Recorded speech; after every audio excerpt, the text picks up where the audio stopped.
দোয়ায়ে মাসুরা। দোয়ায়ে মাসুরা নামাজের মধ্যে পড়া হচ্ছে সুন্নতে মুআক্কাদা। তো শুরু করি। আল্লাহুম্মা ইন্নী ইন্নী ওয়াজিব গুন্নার সাথে এক আলিফ টান আছে। যলামতু।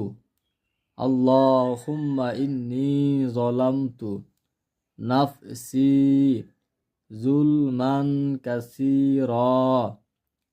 এখানে একটু ওয়াকফ করবেন, তখন পড়াটা সুন্দর হবে। আর ওয়াকফ করার সময় দুই জবর থাকলে এক জবর বাদ হয়ে যায় এবং এক আলিফ টান হয়।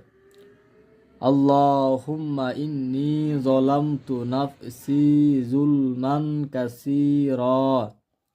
তো যারা আমার ভিডিওগুলো দেখেন সকলের কাছে আমার একটি অনুরোধ থাকবে, আপনারা আমার এই পেজটি ফলো করে রাখবেন। তাহলে আপনারা নিত্য নতুন ইসলামের বিভিন্ন বিষয়গুলো সহজে জানতে পারবেন। ওয়ালা ইয়াগফিরুয যুনুবা। ওয়ালা এক আলিফ টান, জবরের পরে খালি আলিফ। ইয়াগফিরুয যুনুবা, নু এক আলিফ টান।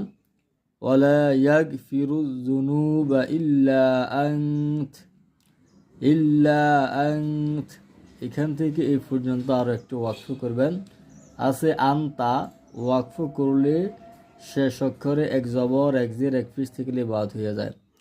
ওয়ালা ইয়াগফিরুয যুনুবা ইল্লা আনত ফাগফিরলি। এখানে সবচেয়ে বেশি ভুল হয়, বেশিরভাগ মানুষে পড়ে ফাগফিরুলি, ফাগফিরুলি পড়ে, কিন্তু ফাগফিরুলি হবে না, ফাগফিরলি মাগফিরাতাম, ফাগফিরলি মাগফিরাতাম মিন ইনদিক। এখান থেকে এই পর্যন্ত আরও একটু ওয়াকফ করবেন।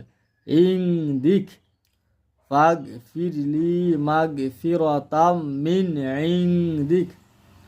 ওয়ারহামনি, ওয়ারহামনি ইন্নাকা আনতাল গফুরুর রহিম।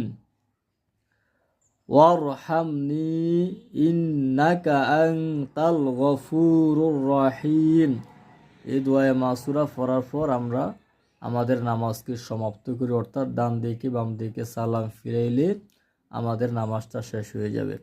তো যারা আমরা নামাজ পড়ে আমাদের জন্য এই বিষয়গুলো সহি শুদ্ধভাবে জানা একান্ত জরুরি।